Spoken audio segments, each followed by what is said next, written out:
નમસ્કાર, આપ જોઈ રહ્યા છો ઇન્ડિયા ન્યૂઝ ગુજરાત અને હું છું આપની સાથે કોમલ અગ્રવાલ। શરૂઆત કરી મહત્વના સમાચારોથી પાલનપુરની વાત કરવામાં આવે। પાલનપુર નગરપાલિકામાં પ્રમુખ સુનીતાબેન પટેલ, ઉપપ્રમુખ દશરથસિંહ સોલંકી અને ચીફ ઓફિસર જીગરભાઈ પટેલ, બનાસ બેંકના ચેરમેન ડાભાભાઈ પીડિયાતરની ઉપસ્થિતિમાં વિવિધ 20 કમિટીઓની રચના કરવામાં આવી હતી। કારોબારી સમિતિના ચેરમેન તરીકે નાગજીભાઈ દેસાઈ, ટાઉન પ્લાનિંગ સમિતિના દલપતભાઈ પરમાર, બાંધકામ સમિતિના અંકુરભાઈ જોશી, પાણી પુરવઠા સમિતિના ગીતાબેન પુરોહિત, સેનિટેશન અને પબ્લિક હેલ્થ સમિતિના કૃણાલભાઈ પરમાર, ભૂગર્ભ ગટર અને ડ્રેનેજ સમિતિના મીતાબેન સોની, સ્ટ્રીટ લાઇટ સમિતિના રાહુલભાઈ પટની, સમિતિના ચેરમેન તરીકે શૈલેષભાઈ પટેલની વરણી કરવામાં આવે છે।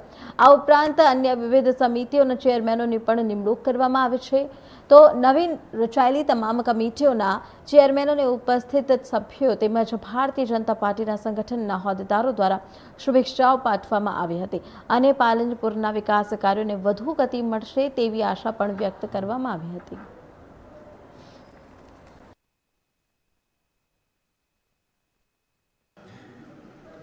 આજની સાધારણ સભા નગરપાલિકામાં જુદી જુદી 20 કમિટીઓની રચના કરવામાં આવી છે। આ કમિટીમાં બાંધકામમાં અંકુરભાઈ જોશી, ટીપી ખાતામાં દલપતભાઈ ઠાકોર, સેનિટેશનમાં કુણાલભાઈ પરમાર, પાણી પુરવઠામાં ગીતાબેન અલ્પેશભાઈ પુરોહિત એવી જુદી જુદી કમિટીઓની રચના કરવામાં આવી છે। આ સૌ નવનિયુક્ત ચેરમેનોને ખૂબ ખૂબ શુભેચ્છાઓ પાઠવું છું અને અભિનંદન આપું છું।